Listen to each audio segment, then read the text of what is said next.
Welcome to episode 6 of Often Beat.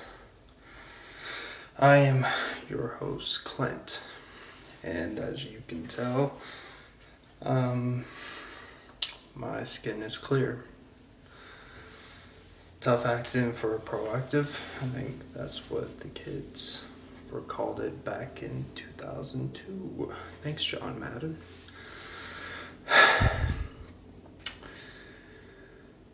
I've had a great day. This isn't about me, but I've had a great day. So we'll just start out like we always do.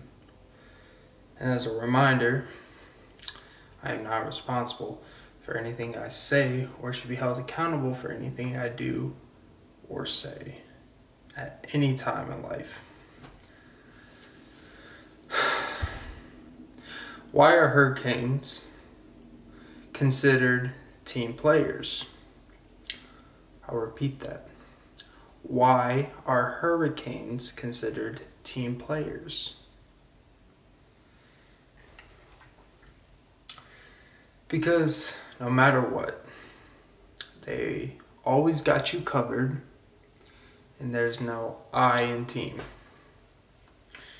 So yeah, that's how we're gonna just start off today.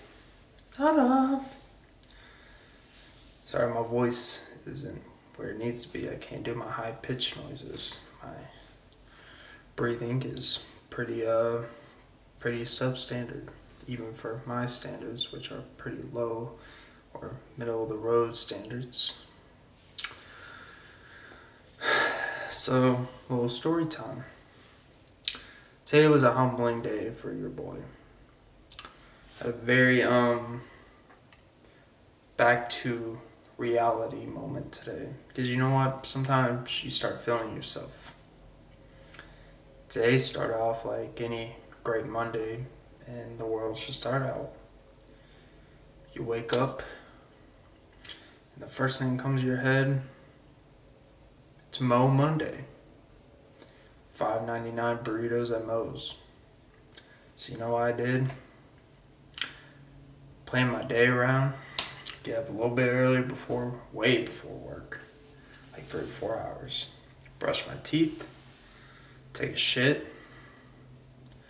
I think I ate a banana. I go get gas. And typically I would have my routine I have before I go to work every day. Make sure I get some personal work done. I'm like, you know what? It's Mo Monday. You haven't taken advantage of Mo Monday in a long while, let's just say. So I go to Mo's. I walk in. Of course I hear, "Welcome to Mo's." So I go to the front. Lovely lady. Couldn't be nicer in the world. She said, "What can I get for you today?" Go through the standard procedure, say, "You know what? I want a homewrecker burrito." So boom, steam it. What meat you want? You know what I did? I know it's a little extra. I'm gonna get steak today. Because I'm in a good mood. Things are going great. So I get my usual. Per usual, I should say. Since it's been a while. Get my steak, get my cheese, get my lettuce, get my guac because it's included. Get my chipotle ranch, get my black olives, get my corn.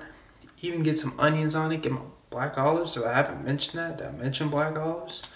Did I mention the chipotle ranch, the most important part of it all? Wraps it up. Go to the register. I go to the register. Like, would you like chips with your meal today? Typically, I don't really care for chips. I don't want to waste their chips. But you know what? I wanted some chips. So I'm like, you know what? Like Fabulous featuring Drake, throw it in the bag. So I have the chips in the bag, right? They're like, would you like salsa with that? I look over to the salsa buffet and realize, oh, they got rid of the salsa buffet because I guess COVID safety procedures. Fine. So just give me the typical medium salsa that my bitch ass tongue can't really handle spicy food.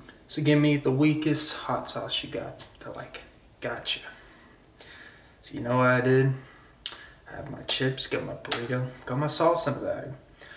So typically on Mondays, since it's a reduced price, it takes them a minute to adjust in the thing because it'll come out as like $8 or $9, but that's not the price because remember, it's Mo Monday. This is April 12th, Mo Monday. So I'm waiting for her to adjust the price. I'm in a great mood. Typically, I don't really interact with employees because I realize they're in a compromised position where they have to force conversation with people they don't really want to force conversation with. But I'm like, you know what? I'm going to be sociable today. Clint's going to be sociable. I'm going to interact. I'm going to actually say something outside of, yeah, I'll pay with card. I'll pay with cash. Well, no, let me ask them. Just a simple, everyday question you ask a person. Didn't even ask a question. I just had an open observation that sounded like a question, but I said, wow. As I'm pulling out my card, I said, today's a lovely day, isn't it?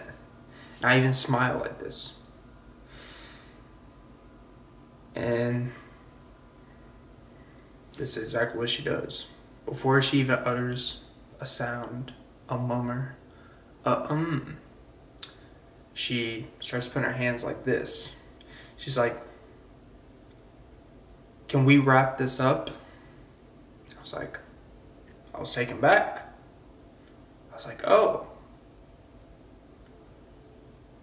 She's gonna use a pun in Moe's before me? It hit me. I didn't give a fuck if she didn't want to talk to me. That's fine. I was just making an observation. You were just interfering with the observation because I had to turn around for the observation. But you're going to beat me to the pun line in Moe's where you're saying, can we wrap this up? It took me back. You know what? I've learned over the course of my life, you can react two ways. You can be mad that someone did something that you just couldn't. You didn't, maybe you could, but you just didn't in the moment for a reason. You failed. Someone beat you at your own game. And you could bitch, you could moan, you could let it dread your day, you can go to work and have a shitty attitude. The fact that she used a line that should have been me using that line. But I decided, you know what? I'm going to make the best of this situation. It reminded me, Clint, you need to get back to the basics. Go back to square one. So I grabbed my burrito, paid for it, walked out to my car. I drove straight to my riding spot at a local place. So I'll just say, I don't want to give out my riding spot. I'm getting bombarded by the paparazzi, asking to steal my equipment, my material. Like, I want to be your ghostwriters for your jokes or songs. No, fuck you. But it made me put the pen harder to the sheets today. I literally wrote a list of, for 2 hours straight, man, your boy was really curving that mechanical pencil. I even was writing cursive just because it looks quicker. My handwriting is barely legible as it is. Might as well do cursive. At least it can look sophisticatedly and legible to read. The moral of the story is, someone may beat you at your own game. Even Michael Jordan lost probably a one-on-one to, I can't even think of a name. He probably lost like a one-on-one to John Stockton, 1v1, even though he's 10 times the player John Stockton is. John Stockton just shovels some assists to a guy that has sex with 13-year-old girls and gets them pregnant. The mailman. Even LeBron has probably lost even he got dunked on by Jordan Crawford at like a Nike game in 2009. No one's saying Jordan Crawford is better than LeBron James, are they? The moral of the story is someone will always be better than you in that moment. But just remember, you're better at them in every other moment of the fucking day. That girl at Moe's, I didn't get your name even though you were wearing a name tag. But it was near your breasts, and I don't want to be accused of staring at a woman's breasts in today's climate. Because you know how that works. So, moral of the story is, the second moral of the story is, it happens to the best of us. I'm not even mad at her. It's not her fault. She beat me in my game. She probably didn't even know that was my thing. But she beat me on my thing. I lost my confidence for a few hours, but you know what I did? I picked myself back up like 80-pound dumbbells, and I lifted myself up for the day. Stick my chest out. And I'm going to be back next Monday, and I'm going to beat you to the pun line. I will. I guarantee it. Now to the poem. This one is called Don't Ruin Your Home. It's actually pretty straightforward. Well, it's not that straightforward, but this one's actually has a very layered meaning. It's actually a pretty semi-serious one. Remember, this one's called Don't Ruin Your Home. Let's lay it all out. Tables turned. Let's make do. Fires out all around. I gave you the garden hose, but you still got burned. I did my part. I tried to help. Did you, she asked. I reply, of course. I stayed calmed in a coercive chaos. I did my part. She nods nonchalantly while the debris she picked up, the tiny necklace locket, she gently sweeps around her palm. Squatting on her knees in disbelief in her loss.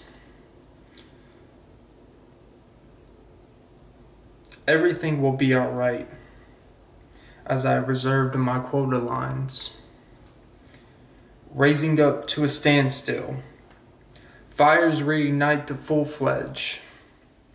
Fires surround us, we stand still. Does it make sense now? I reply, it don't. Tell me now. She says, I can't. Why? As I see a bare woman. 'Cause this house will never be again. This one, I'm not going to give it all away. It's actually pretty easy, the message. I think this man fucked up. This man really fucked up. Whatever he did, he realizes that the home, obviously the fire and stuff has very little to do with the actual home.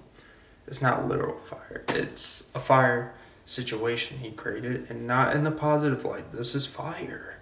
Like, no, this man fucked up his situation so bad that caused nothing but fires in their home, their situation. That his lack of accountability, his lack of awareness and empathy towards the pain he caused his wife and his kid, she realizes no matter what, he will never see what he caused. And that no matter what, this home will never be again, even if you're still in the home. Even if we're all still in this home will never be the same. It will never be what it once was, and it will never reach what we once thought it would.